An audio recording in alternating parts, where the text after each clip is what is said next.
भागवत महात्म्य की चर्चा करेंगे। श्रीमद् भागवत महात्म्य बहुत प्रसिद्ध है। पद्म पुराण में अक्षर गीता प्रेस के जो श्रीमद् भागवत का ग्रंथ है उसके पहले और अंत में श्रीमद् भागवत महात्म्य की चर्चा की गई है। इसका एक कुछ प्रसंग है, नारद जी और भक्ति के बीच में जो संवाद है उसकी चर्चा करेंगे।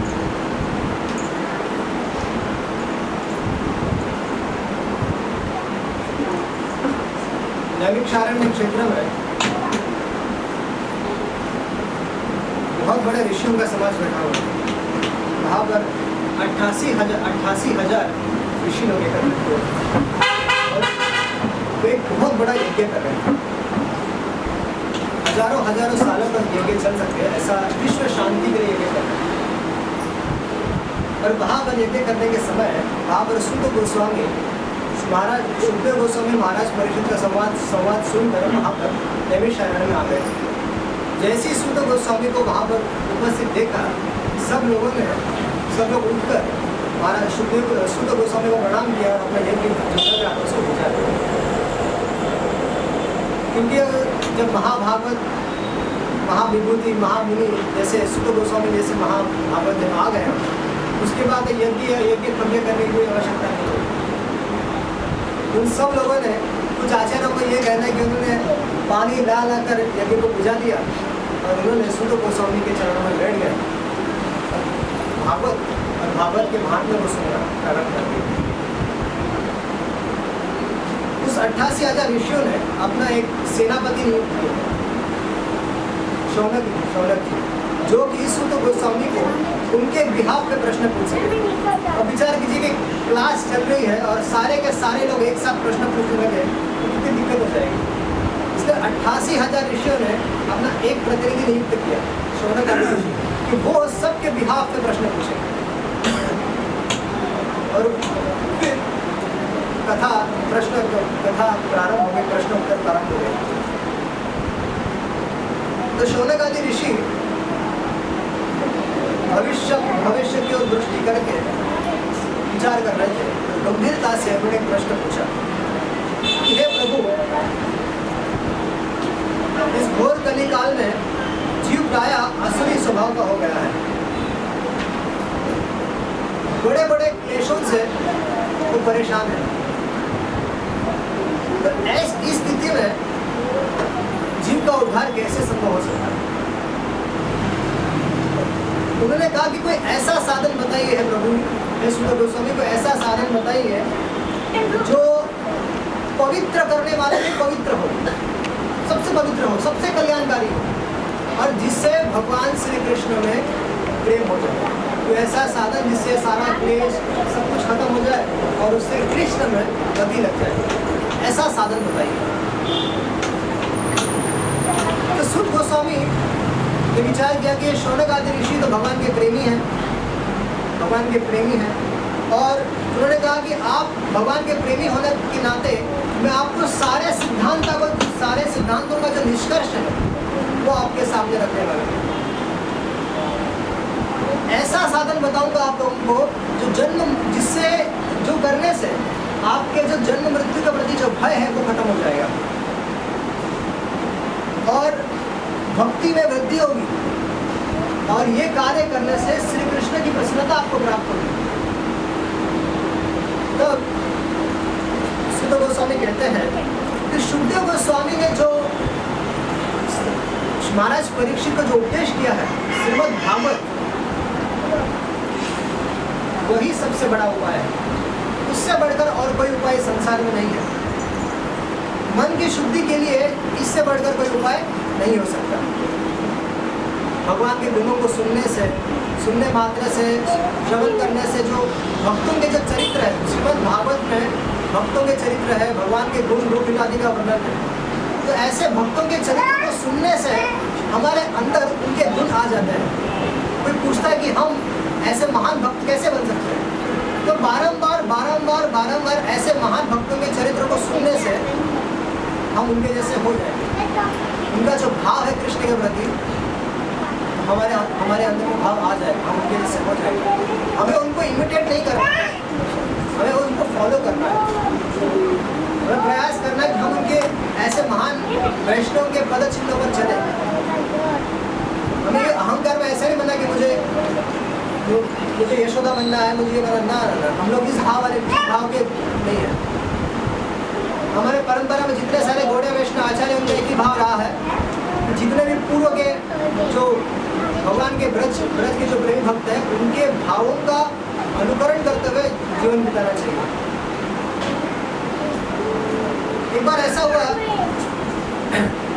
कि जब सुखदेव गोस्वामी महाराज परीक्षित को कथा सुनाने के लिए बैठ गए थे, उस समय देवता लोग अमृत का कलश लेकर सुखदेव गोस्वामी के पास आ गए। उन्होंने कहा, हे सुखदेव गोस्वामी, ये अमृत का कलश लाए होंगे परीक्षित के लिए, तो परीक्षित को वो पिला दीजिए। इससे क्या हो जाएगा, परीक्षित मरेंगे भी नहीं और हम लोग भागवत कथा को सुनते रहेंगे। सुखदेव गोस्वामी देवताओं की स्थिति को देखकर हंस पड़े। कहे कि ये कथामृत की तुलना साधारण अमृत से कर रहे हैं। तो दया इन लोगों पर क्रोध करते हुए सुखदेव गोस्वामी ने इनको भगा दिया वहां से। कहा कि ये लोग कथा सुनने के अधिकारी नहीं है। जो कथामृत की तुलना एक साधारण स्वर्ग में मिलने वाले अमृत से करे, ऐसे लोगों को कथा सुनने का अधिकारी नहीं है।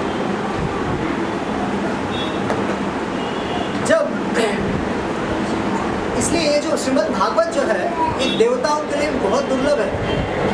ये हम लोगों को यहाँ पर जो सहजता से उपलब्ध हो रहा है, इसके लिए देवता लोग भी तरसते हैं। भगवान की कथाओं को सुनने का, गुण रूप लीला आदि की चर्चा, ये देवताओं को आस्था, क्योंकि देवता लोग भी चाहते हैं कथा सुनना, लेकिन इतना सारा भोग है, इतना सारा ऐश्वर्य होता है कि उनकी इतनी खास समय निकाल नहीं पाते। इतना सुख, इतना वैभव, इतना ऐश्वर्य है, कथा सुनने में वो लोग इतना समय निकाल नहीं पाते, उनकी रुचि भी नहीं हो पाती। तो ब्रह्मा जी ने जब महाराज परीक्षित के उद्धार को देख लिया, ब्रह्मा जी ने देखा कि महाराज परीक्षित तक्षक के आने के पहले भगवान को प्राप्त हो गया। महाराज परीक्षित को शाप मिला था कि 7 दिन के अंदर उनकी मृत्यु हो जाएगी। लेकिन सुखदेव गोस्वामी के श्रीमुख से श्रीमद् भागवत सुनने के बाद अंत में 12वें स्कंद में वर्णन आता है कि महाराज परीक्षित अपने गुरु जी से शरीर छोड़ने की अनुमति मांगते हैं। और तक्षक के आने से पहले महाराज परीक्षित अपना शरीर छोड़ देते हैं। विश्वनाथ चक्रवर्ती ठाकुर लिखते हैं अपनी टीकाओं में कि तक्षक आने से पूर्व महाराज परीक्षित अपना शरीर छोड़ चुके होते हैं। तक्षक आकर मात्र जैसे व्यक्ति एक मरे हुए शरीर को अग्नि देता है, वही काम तक्षक करता है। महाराज परीक्षित के मृत शरीर को केवल अग्नि देने का काम करता है। तो ये जब ब्रह्मा जी ने सुना भागवत की महिमा को, जब ब्रह्मा जी ने सुना, तो ब्रह्मा जी अपने लोक में सारे ऋषियों को बुलाए और भागवत को तोलना चालू कर दिया। तराजू में एक जगह भागवत को रखे और एक दूसरे जगह पर जितने सारे साधन है उनको रखना चालू कर दिए। लेकिन तराजू में भागवत ही भारी था, भागवत की महिमा भारी हो गई। तब सारे ऋषियों ने निष्कर्ष निकाला कि इस युग में भागवत के अलावा और किसी भी कार्य से गति संभव ही नहीं है। जीव का उद्धार भागवत के अलावा और किस संभव ही नहीं है। इस कंक्लूजन पे वे लोग पहुंच गए। तो सूत जी कहते हैं कि आप लोगों का विश्वास और दृढ़ करने के लिए मैं आप लोगों को एक और कथा सुनाता हूँ, एक सत्य घटना सुनाता हूँ। एक बार देवर्षि नारद चिंताग्रस्त थे। देवर्षि नारद तो गृहस्थ तो है नहीं। गृहस्थों को चिंता होती कि भैया कल ऑफिस जाना है, आज तो संडे है, लेकिन कल तो ऑफिस जाना है, कल दुकान पर जाना है, बिजनेस करना है, ये करना है, वो करना है। तो चिंता में रहते हैं हमारे सारे गृहस्थों को देखेंगे तो एक अजीब प्रकार की चिंता उनके माथे पर रहती है। मन में विचार चलते रहते हैं, कल कल कैसे दुकान खुलेगी, कल कैसे बिजनेस होगा, जॉब पर क्या होगा। तो उनका चिंतित होना ठीक है, लेकिन नारद जी भी चिंतित हो रहे थे। तो नारद जी चिंतित अवस्था में इधर उधर भटक रहे थे, घूम रहे थे। तो उन्हें अचानक से 4 कुमारों के दर्शन होते हैं। 4 कुमार पूछते हैं कि हे नारद जी, किस चिंता में है आप गृहस्थों जैसे चिंता में पड़े हुए हैं, किस कारण से और क्या प्रयोजन से आप इधर उधर घूम रहे हैं। तब उन्होंने नारद जी ने कहा, मेरा परम सौभाग्य है मुझे आज आप चारों के एक साथ दर्शन करें। तो मैं एक बहुत विकट स्थिति में पड़ गया हूँ, ऐसी विकट स्थिति में कि मेरी सारी प्रतिष्ठा दांव पे लग गई है। उन्होंने कहा, क्या हो गया। तो नारद जी कहते हैं कि मैं पृथ्वी को बहुत अच्छा मानकर इस पृथ्वी पर आया था, लेकिन जब मैं यहाँ पर पहुँचा तब मैंने देखा कि जितने सारे यहाँ पे तीर्थ हैं, सारे तीर्थों में पाखंड मचा हुआ है, कहीं भी मेरे मन को शांति नहीं मिली। नारद जी कह रहे हैं, ये कहते हैं कि इस कलयुग ने इस सारे पृथ्वी को ग्रसित कर रखा है। ना सत्य है, ना तप है, ना सोच है, ना दया है, ना दान है, कुछ नहीं बचा है। इस कलयुग के कारण लोगों के अंदर धोखाधड़ी करने की प्रवृत्ति बहुत बढ़ गई है। लोग असत्यभाषी है, सत्य कभी बोलना पसंद नहीं करते, सत्य बोलते नहीं, बहुत कम बोलते हैं लोग आलसी है, मंद बुद्धि है, झगड़ा का उपद्रवी है, झगड़ा करना चाहते हैं हमेशा, क्रोधित रहते हैं हमेशा। और जो साधु संत है, नारद जी अपना वर्णन कर रहे हैं। कलयुग में जो लोगों की दशा देख रहे हैं उसका वर्णन 4 कुमारों से कर रहे हैं। जो साधु संत है वो सारे पाखंडी है, बाहर से दिखते तो विरक्त है, लेकिन अंदर से स्त्री और धन की कामना है। घरों में स्त्रियों का राज्य है और साले सलाहकार बन गए हैं। मैं नहीं कह रहा हूँ, नारद जी कह रहे हैं।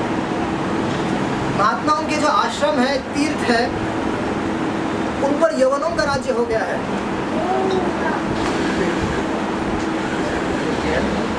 और इन यवनों ने बड़े बड़े मंदिर तक ध्वस्त कर दिए हैं। तो इस तरह से कलयुग की ये दशा है। और इससे दुखी होकर मैं वृंदावन पहुंच गया, जहाँ पर भगवान श्री कृष्ण के दिव्य लीलाएं वहाँ पर हुई है। उस स्थान पर मैं पहुँच गया और वहाँ पर मैंने एक बहुत ही अद्भुत दृश्य देख लिया। वहाँ पर मैंने देखा कि एक स्त्री, एक नवयुवती स्त्री के चरणों में 2 बूढ़े व्यक्ति सो रहे हैं और बहुत सारी जो देवियाँ हैं उसकी सेवा कर रही हैं। कौतूहलवश एक क्या दृश्य है अद्भुत। तो वृंदावन में पहुँचा, भगवान की लीला स्थली है, लेकिन ये क्या विचित्र दृश्य है। क्योंकि एक जवान स्त्री है और उसके चरणों में 2 बूढ़े लोग बैठे हुए हैं और वे दोनों को उठाने का प्रयास करिए, सहलाने का प्रयास करिए, लालन पालन करने का प्रयास करिए, जगाने का प्रयास करिए। कौन है? तो इस कौतूहलवश नारद जी उस स्त्री के पास पहुंचते हैं और जैसे ही नारद जी पहुंचते हैं तो जो स्त्री होती है उठ के खड़े हो जाती है और नारद जी को प्रणाम करती है। कहती है, नारद जी आपका दर्शन तो बड़े बड़े सौभाग्यशालियों को होता है। मैंने बहुत बड़ा कोई पुण्य कार्य किया होगा, भगवान को प्रसन्न किया होगा, तब जाके मुझे आपके साक्षात दर्शन हो रहे हैं। तो उन्होंने नारद जी को प्रणाम किया और नारद जी ने पूछा, देवी तुम हो कौन?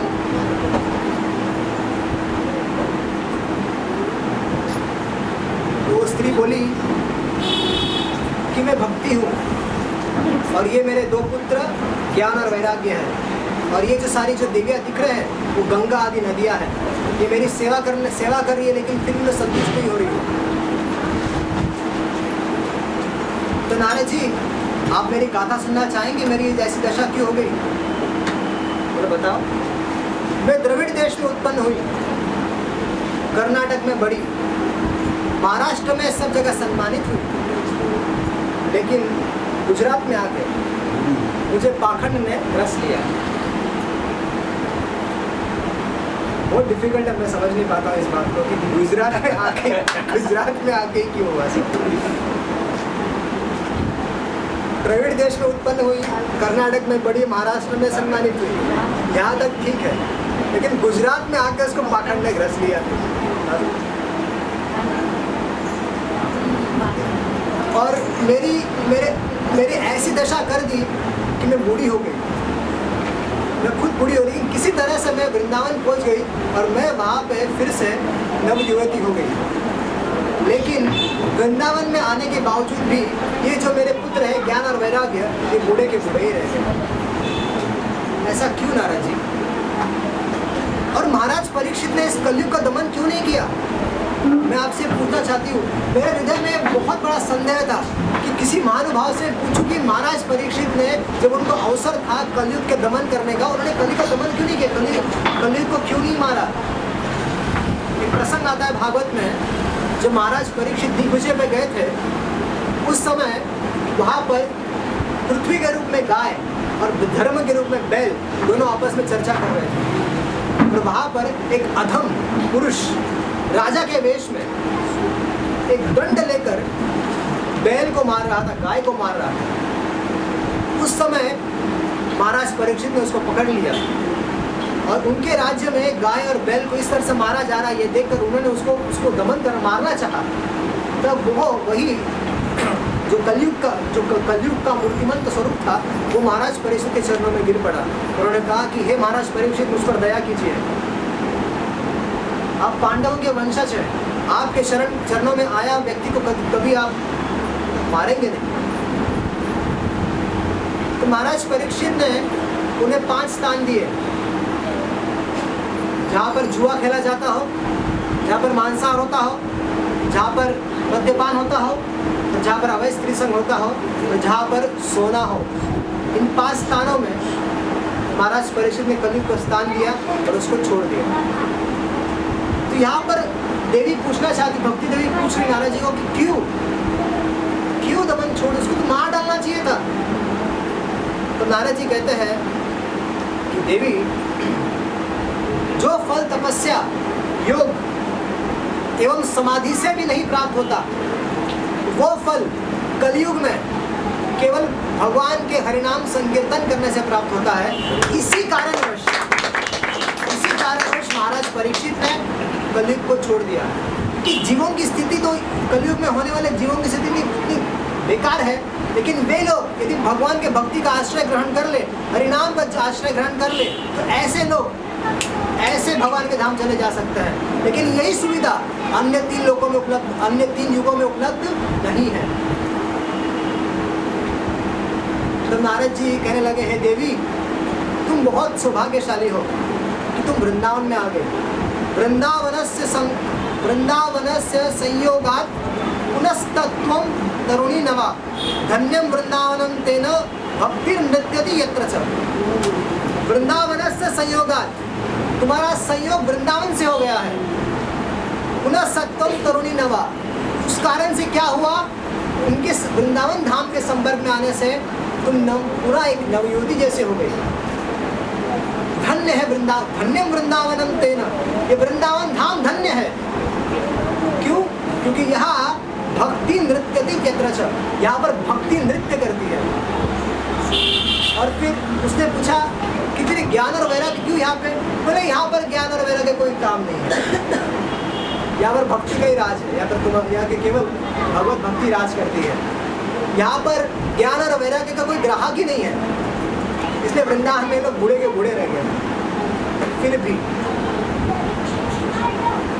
भक्ति देवी नारद जी से प्रार्थना करती कि हे प्रभु, किसी तरह से मेरे इस दुख का निवारण कीजिए।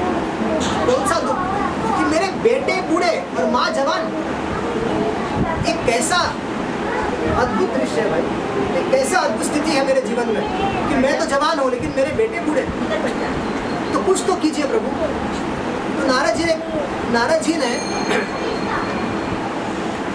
ज्ञान और वैराग्य के कान में जाकर उनको उठाने का प्रयास किया, वेदांत घोष कर दिया, गीता का पाठ करवाया, बड़े बड़े वेदों के मंत्र बोले गए, चार वेदों में से बड़े बड़े मंत्र बोले गए।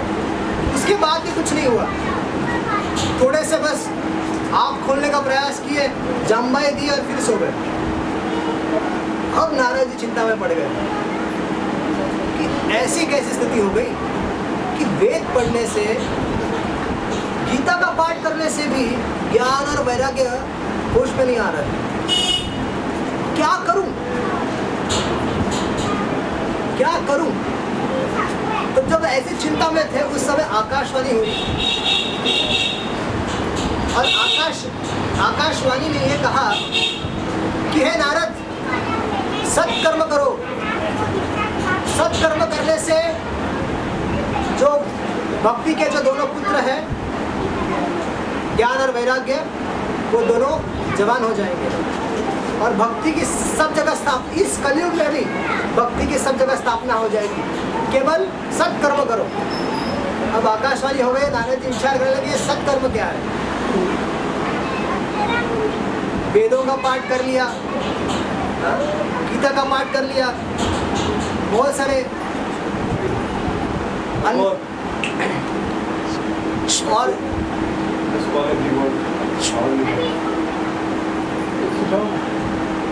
और भी बहुत सारे, इतना सब कर लिया फिर भी नहीं उठ रहा था। अब ये सत्कर्म और कौन सा सत्कर्म आ गया भाई? तो नारद जी ने भक्ति देवी को आश्वासन दिया कि हे देवी, चिंता मत करो। ये कलयुग हुआ तो क्या हुआ, इस कलयुग में भी हर घर में अगर तुमको स्थापित ना कर दूं तो मैं भगवान श्री हरि का दास नहीं। मैं जा रहा हूँ यहाँ से, लेकिन जब लौटूंगा तो मेरे पास अल्टीमेट सॉल्यूशन होगा इसका। तो नारद जी ने ब्रह्मांड में जितने सारे ऋषि हैं उन्होंने निर्णय किया कि सारे ऋषियों के पास जाऊंगा। अब नारद जी जहाँ जहाँ उनको ऋषि मिलते थे, ऋषियों के आश्रम मिलते थे, वहाँ वहाँ जाते थे और पूछते थे कि सत्कर्म कौन सा है। उनको सारी कथा सुनाई जाती थी कि भक्ति देवी की ये स्थिति है और आकाशवाणी ने सत्कर्म करने को कहा है, तो कौन सा सत्कर्म है? तो सब लोग बोले ऐसा सत्कर्म तो संभव, कुछ ऋषियों ने कहा ऐसा सत्कर्म कुछ है नहीं, तो ऐसे ही होगा। किसी ने कहा अगर नारद जी को पता नहीं है तो हम लोग कैसे पता होगा? जो भक्ति के भास्कर है वो नारद जी को अगर सत्कर्म क्या पता नहीं तो हम लोग कीट पतंगों को क्या पता होगा? तो नारद जी आ तो रहे यहाँ पे, तो कुछ लोग नारद जी को देख के भाग जाते थे, बोले बिना मतलब का अपमान हो जाएगा। तो नारद जी को दूर से देखते आते थे तो भाग जाते थे। तो ऐसे पिछली स्थिति में नारद जी को 4 कुमार मिले थे। तो जब 4 कुमारों ने को अपनी दशा सुना दी तो चारों कुमार हंसने लगे कि नारद जी आप भी भ्रमित हो।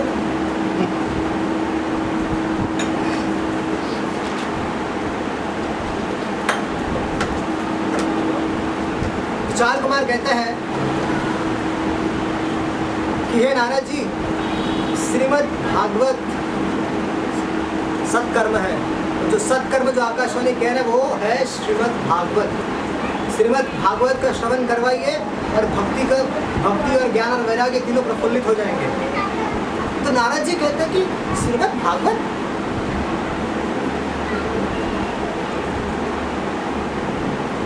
जो वेद और वेदांत का ही तो सार है श्रीमद् भागवत, जो वो करने से उठे, श्रीमद् भागवत करने से कैसे उठेंगे?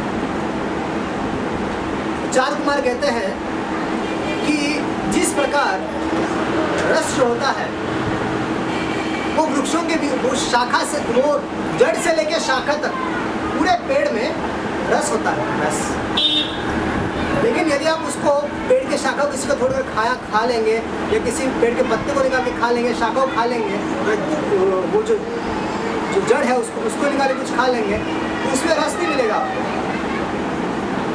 लेकिन वो रस कब मिलेगा? जब वो पेड़ फल देगा, और जब उस फल को अगर कोई खाएगा तो उसमें जो जैसे आम है, अगर उस आम को खाएगा तो उसमें जो मीठा है, जो रस है, तब उसका आस्वादन कोई कर पाएगा। घी दूध में होता है लेकिन उसका स्वाद पता चलता है क्या? नहीं। लेकिन जब घी को अलग किया जाता है तब देवताओं के लिए भी अमृत है कि नहीं?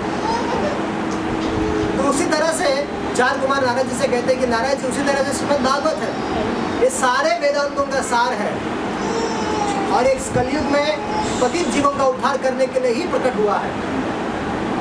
तब चार कुमार नारद जी से कहते हैं कि नारद जी, आपको याद है कि जब वेदव्यास जी भ्रमित हो गए थे, सारा 18 पुराण, सारे वेद लिखे, उपनिषद लिखे, 18 पुराण, सारे पुराण लिख गए थे, उसके बाद भी उनके हृदय में एक संतुष्टि नहीं थी।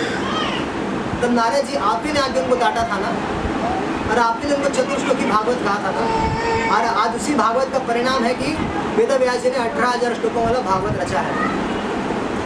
आज 18,000 श्लोकों वाला भागवत वेदव्यास जी के माध्यम से प्रकट हुआ है, आपकी कृपा है। आप कैसे भूल गए नारद जी? तब नारद जी ने चार कुमारों के चरणों में विनती की कि ये प्रभु, मुझे आपके श्रीमुख से श्रीमद् भागवत सुनना है, तो कोई ऐसा स्थान समय निर्धारित कीजिए जहाँ पर हम लोग एकत्रित होकर श्रीमद् भागवत मैं सुन सकूँ आपसे। तो उन्होंने कहा हरिद्वार में एक आनंद घाट ये स्थान है, वहाँ पर हम लोग श्रीमद् भागवत का आस्वादन करेंगे। तो नारद जी और चार कुमार ये उस स्थान पर पहुँच गए, यहाँ पर हरिद्वार में। और ये जो समाचार था, इस सारे संसार, सारे ब्रह्मांड के समस्त ऋषियों को, समस्त देवताओं को सब जगह पता चल गया कि जो नारद, सब जिसके प्रहलाद, ध्रुव और बड़े बड़े शिष्य हैं और जो सब जगह भक्ति का प्रचार कर रहे हैं, वो कथा सुनने जा रहे हैं चार कुमारों से भागवत की। सब जगह प्रचार हो गया, तो कौन कौन आए सुनने को? तो सब लोग उत्सुकता बढ़ गई कि चलो नारद जी भी सुनने बैठ रहे थे, हम लोग को भी जाना चाहिए। तो भागवत कथा को सुनने के लिए भृगु, वशिष्ठ, च्यवन, गौतम, मेधातिथि, देवल, देवराज, परशुराम, विश्वामित्र, मार्कंडेय, दत्तात्रेय, पिपलाद, व्यास, पराशर, जाजली और सभी प्रधान मुनिगण अपने पुत्रों, स्त्री समेत सब वहां पर पहुंच गए।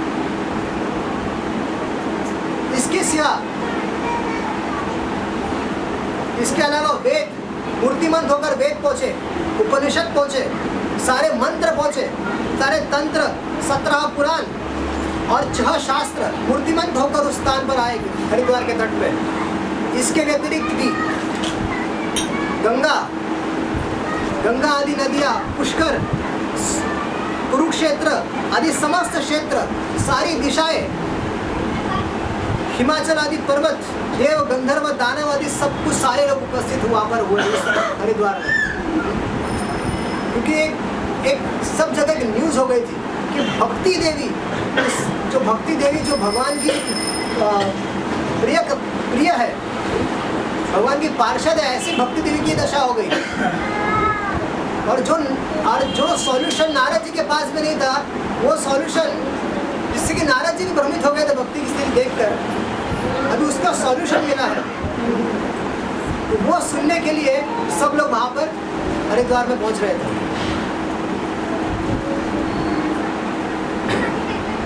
तो नारद जी द्वारा चार कुमारों को एक बहुत अच्छा आसन दिया गया और सब लोग, सारे देवता अलग बैठे, सारे ऋषि लोग अलग बैठे, सारे देवर्षि, सारे स्त्रियां अलग बैठी, पुरुष अलग बैठे। इस तरह से सारे अलग अलग स्थानों में सब लोग बैठ गए थे और नारद जी सबसे आगे बैठकर, चार कुमारों में सबसे आगे बैठकर उनके चरणों में बैठकर कथा सुनना प्रारंभ कर दिया। अब चार कुमार कहते हैं कि सबसे प्रथम तो मैं चाहता हूँ कि आप लोग भागवत का महात्म्य सुनो।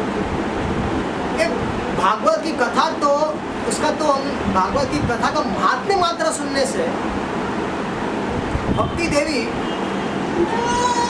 ज्ञान और वैराग्य सहित प्रफुल्लित हो जाएगी, पुष्ट हो जाएंगी और यहाँ पर प्रकट हो जाएंगी। मात्र भागवत का महात्म्य सुनने से, जब पूरी भागवत कथा सुन लेंगे तब क्या हो जाएगा।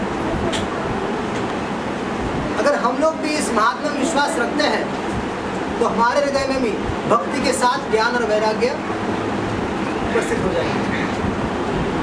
आइए भागवत की महिमा को सुनते हैं। श्रीमद् भागवत की कथा सदा सर्वदा उसका सेवन और आस्वादन करना चाहिए। इसके श्रवण मात्र की इच्छा रखने से श्रीमद् भागवते महामुनि कृते किंबा पररीश्वरा सत्य हृदय वर्त्र पृथ्वी सुश्रुत विदक्षणा। इसको केवल भागवत सुनने की इच्छा रखने मात्र से भगवान श्री हरि हृदय में बंदी हो जाते हैं। इच्छा रखने मात्र से। इस ग्रंथ में 18,000 श्लोक है और 12 स्कंद है और यह शुक और परीक्षित का संवाद है। यह जीव तभी तक इस संसार चक्र में घूमता रहेगा जब तक उसके कानों में यह शुक शास्त्र नहीं पड़ जाता। एक बार थोड़े समय के लिए भी यदि उसने श्रीमद् भागवत सुन लिया, किसी प्रामाणिक जगह से सुन लिया, तब इसका संसार बंधन खत्म हो जाएगा। बहुत से शास्त्र और पुराण सुनने से क्या लाभ? इस बहुत से शास्त्र हैं। आज संसार में बहुत सारे लोग बहुत सारे कथाएं करते रहते हैं। देवी भागवत है, ये दुनिया भर की चीजें करते रहते हैं। लेकिन सनक आदि कहते हैं कि इन सारे अन्य शास्त्रों को सुनने से क्या लाभ, जब इससे केवल भ्रम बढ़ेगा। किसी अन्य पुराणों में किसी अन्य देवता की बात की जाती है, किसी अन्य पुराण में किसी देवता की बात की जाती है, ये करो वो करो। वेदों में कर्मकांड का महत्व है, कहीं पे ज्ञान का महत्व है। तो ये अगर हम लोग इन सब सारी चीज़ों को पढ़ेंगे तो एक भ्रम उत्पन्न हो जाएगा और जो थोड़ा बहुत जो भजन करने की जो रुचि पड़ी है वो भी नष्ट हो जाएगी। इन सब वेद के शास्त्रों में ना पढ़ते हुए केवल श्रीमद् भागवत का आश्रय ग्रहण करना चाहिए। एकमात्र श्रीमद् भागवत ही पर्याप्त है। श्री भक्ति सिद्धांत सरस्वती ठाकुर कहते हैं कि यदि श्रीमद् भागवत अगर हमारे पास है और इस संसार के जितने सारे ग्रंथ हैं सब नष्ट हो जाए, जलकर खाक हो जाए, तब भी कुछ भी नुकसान नहीं हुआ है। एक मात्र श्रीमद् भागवत बचा है और संसार के जितने सारे ग्रंथ हैं सब नष्ट हो जाए, फिर भी किसी का कुछ नहीं बिगड़ा है। भक्ति विनोद ठाकुर कहते हैं कि यदि संसार के जितने सारे स्कूल हैं अगर वे सब बंद हो जाए, जितने सारे अन्य कॉलेजेस है, स्कूल है, इंस्टीट्यूट है, अगर वो बंद हो जाए और केवल भागवत की चर्चा चल रही है, इसका मतलब सब कुछ है, सब कुछ चल रहा है। जिस घर में रोज श्रीमद् भागवत का चर्चा होती है वो घर वृंदावन धाम बन जाता है। वृंदावन धाम जैसा तीर्थ घर पे हो जाता है। रोज चर्चा होगी श्रीमद् भागवत की, रोज भगवान के गुण रूप लीलादि घर पे चर्चा होगी, तो वो स्थान क्यों नहीं वृंदावन बन सकता? जहाँ पर भगवान की कथा होती है वहाँ पर भगवान रहते ही रहते हैं, उपस्थित रहते हैं। अगर आप रोज कथा घर पे होगी, रोज भागवत का अध्ययन होगा, रोज श्रवण होगा, रोज कीर्तन होगा, तो वहाँ पर आपके घर में रोज तो नित्य भगवान का वास हो रहा है। तो जहाँ भगवान है वहाँ धाम है, वही धाम है। जहाँ अयोध्या है वहाँ राम है ना। जिस तरह से जहाँ भागवत कथा होती है वहाँ पर भगवान वहाँ उपस्थित रहते ही है। हजारों अश्वमेध और सैकड़ों वाजपेयी यज्ञ, वैसे तो भागवत की तुलना किसी के साथ नहीं की जा सकती, लेकिन फिर भी भागवत महात्मा संकादी कहते हैं कि हजारों अश्वमेध यज्ञ तो करता है और सैकड़ों वाजपेयी यज्ञ करता है। उन सारे यज्ञों का सारे यज्ञ करने से उसका 16वां अंश भी भागवत कथा सुनने के बराबर नहीं हो सकता।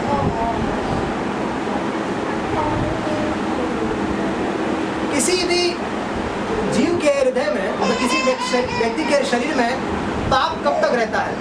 कब तक पाप रहेगा? जब तक वो भागवत नहीं सुन लेता। जैसे उसकी भागवत सुनने में रुचि हो गई तो धीरे धीरे नष्ट प्रायेषु भद्रेषु, धीरे धीरे उसका सारा अभद्र, सारा अमंगल सब कुछ नष्ट हो जाएगा और उसके हृदय में भगवान का प्रेम स्थापित हो जाएगा।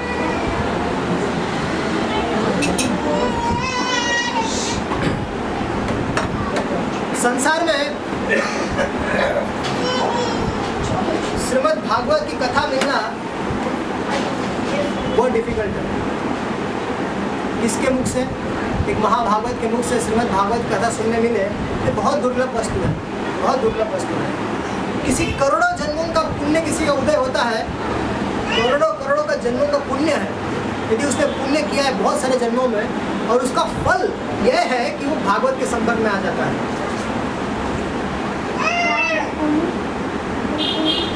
तो भगवान की इस भागवत कथा को सुनने का कोई नियम नहीं है। कीर्तन ये सदाहरी, ये हमेशा भागवत को आप सब समय सुन सकते हैं और सर्वदा सुनना चाहिए। कलयुग की हमारे लोगों की स्थिति है कि मन में असंयम है, शरीर में रोग भरे हुए हैं और आयु भी अल्प है, और इसी के कारण कलयुग के अनेकों दोषों की संभावना जानते हुए श्रीमद् भागवत के श्रवण का विधान किया गया है।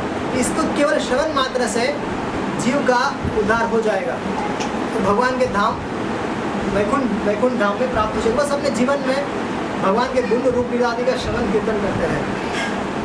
जो फल तब योग समाधि से भी प्राप्त नहीं हो सकता, तो सर्वांग रूप से भागवत को सुनने से सहजता से प्राप्त हो जाता है। भागवत श्रवण यह जो यज्ञ करते हैं हम लोग, यज्ञ से बढ़कर है। जो व्रत करते हैं, एकादशी नहीं, जो अन्य व्रत करते हैं वो उससे भी सबसे बढ़कर है। जितने सारे तप है उनसे बढ़कर है, जितने सारे योग है उनसे बढ़कर है, जितने सारे तीर्थ इस संसार में है, वो तीर्थों में जाने से अच्छा है कि किसी साधु के मुख से भागवत सुना जाए। यहाँ तक कि ध्यान योग और ज्ञान से भी बढ़कर भागवत है। सनकादि कहते हैं कि जितने सारे आप साधन है, अन्य साधन है, उनसे सर्वश्रेष्ठ श्रीमद् भागवत है। जब भगवान श्री कृष्ण प्रभास क्षेत्र में भगवान श्री कृष्ण और उद्धव जी के बीच में संवाद चल रहा था, और 11वें स्कंद का उपदेश करने के बाद भगवान श्री कृष्ण से उद्धव जी कहते हैं कि हे भगवान श्री कृष्ण, कि आपने तो ज्ञानोपदेश कर दिया, लेकिन एक बहुत बड़ी चिंता है जो मुझे सता रही है, बहुत बड़ी चिंता है कि अब घोर कलयुग आने वाला है। ये बहुत उस समय की बात है जब भगवान श्री कृष्ण प्रकट थे, और उनमें और उद्धव जी में जो संवाद चला था प्रभास क्षेत्र में, तो उद्धव जी कहते हैं कि संसार के लोगों की स्थिति बहुत भयानक होने वाली। मैं देख रहा हूँ अपनी दृष्टि से कि कलयुग में आने वाले लोगों की स्थिति बहुत भयानक हो रही है।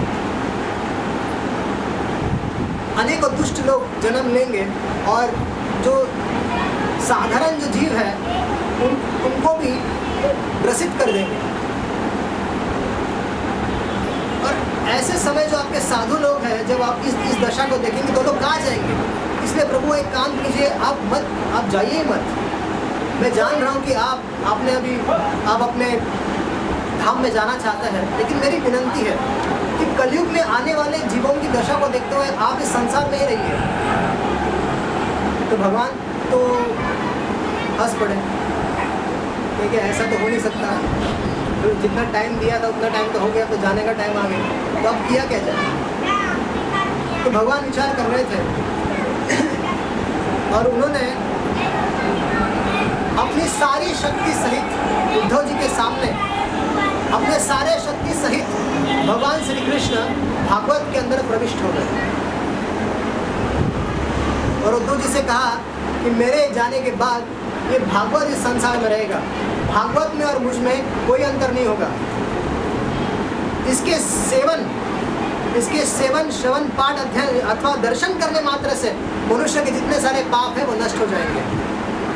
ये श्रीमद् भागवत मेरी शब्दमय मूर्ति है, साक्षात मैं ही श्रीमद् भागवत के रूप में उपस्थित हूँ।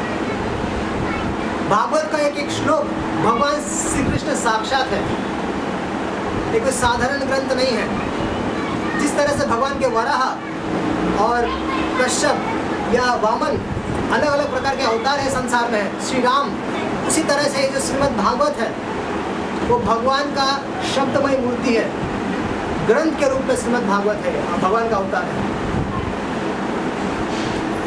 कलयुग में अन्य सभी साधनों को छोड़कर यही प्रधान धर्म बताया गया है, इससे बढ़कर और कुछ नहीं है। भागवत के गुणों को, भागवत में जो भगवान के गुण रूप लीला आदि का श्रवण, अध्ययन और कीर्तन, इसके अलावा और कुछ कोई और धर्म नहीं बताया गया है।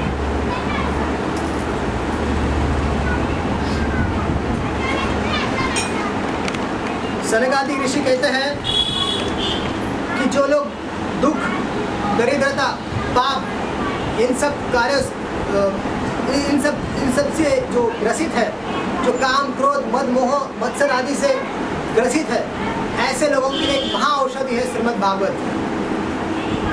देवताओं के लिए भी, अगर देवताओं के लिए भी काम, क्रोध, मद, मोह, मत्सर से छूट पाना मुश्किल है, लेकिन साधारण जीव, सामान्य जीव, इस पृथ्वी लोक पर रहने वाले जीव, यदि भगवान के श्रीमद् भागवत में रचित जो भगवान के गुण रूप लीला आदि का वर्णन है उसका आश्रय ग्रहण करेंगे, तो वे लोग आसानी से इन सारे दोषों को जीतकर भगवान के प्रेमी भक्त बन जाएंगे।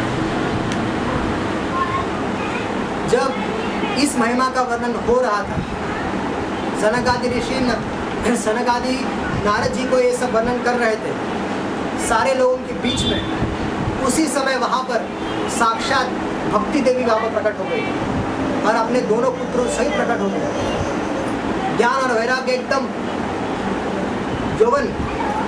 जवान और अपनी माता भक्ति देवी के साथ वहाँ पर उपस्थित हो गए और उन्होंने सनकादि ऋषि को प्रणाम किया। तो जब भक्ति देवी को देख लिया और कहे कि अब तो भागवत कथा शुरू भी नहीं हुई है, सारे लोग चर्चा करने लग गए। अरे इतने सारे ऋषि लोग बैठे हुए हैं तो शांत तो बैठेंगे नहीं। थोड़ा सा भी अगर हम लोग क्लास सुन रहे हैं, थोड़ा सा भी अगर लगा कि थोड़ा कथा करने वाला थोड़ा सा अगर कहीं हो गया तो अरे तुरंत हम लोग बात कर रहे हैं। तो वहाँ पर तो इतनी बड़ी घटना हो गई कि सब लोग अभी वेट करें कि चलो भागवत का महात्म्य चल रहा है, अभी इसके पूरी भागवत होगा तो लास्ट में भक्ति देवी प्रकट हो जाएंगी। तो यहाँ पर भागवत का महात्म्य ही चला है और जो भक्ति देवी है और उसके जो पुत्र जो बूढ़े हो गए वो एकदम जवान प्रफुल्लित होकर खड़े हो गए, वहाँ पर उपस्थित हो गए। तो सनकादिक ऋषि ने सबके समस्या जानते हुए कहा कि ये श्रीमद् भागवत के महात्म्य से जो अर्थ है उससे प्रकट हुई है। तो इससे आप लोग विस्मित मत होइए।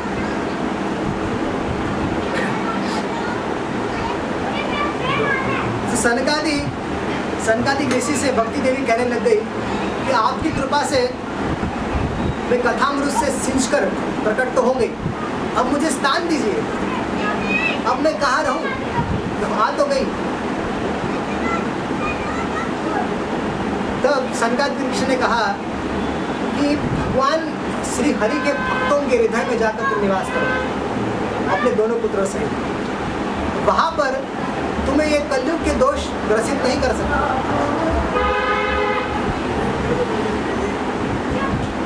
भगवान के भक्त, जब हम भगवान की भक्ति करते हैं और जो भगवान के जो प्रेमी भक्त होते हैं उनके, भगवान के जो प्रेमी भक्त होते हैं उनको माया स्पर्श नहीं कर सकते।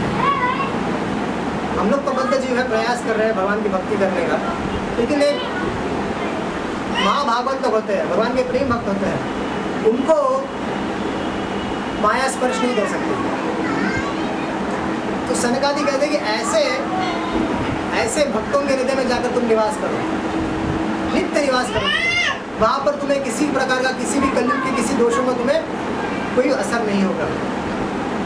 और भक्ति देवी ऐसे प्रेमी भक्तों के हृदय में रहना ही पसंद करती है। क्यों?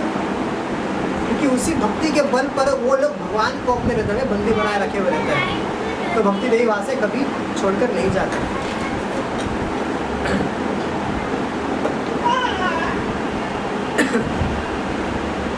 यह श्रीमद् भागवत साक्षात भगवान श्री कृष्ण का अर्चा विग्रह ही समझिए। इस तरह से ये अर्चा विग्रह है। भगवान, जैसे भगवान के नाम में और भगवान में कोई अंतर नहीं है, भगवान के अर्चा विग्रह में भगवान में कोई अंतर नहीं है। हम लोग भगवान जगन्नाथ जी को प्रणाम क्यों करते हैं? विश्वास के साथ ये भगवान है, हमारी प्रार्थना को स्वीकार कर रहे हैं, हमारी सेवा को स्वीकार कर रहे हैं। नाम क्यों जप करते हैं?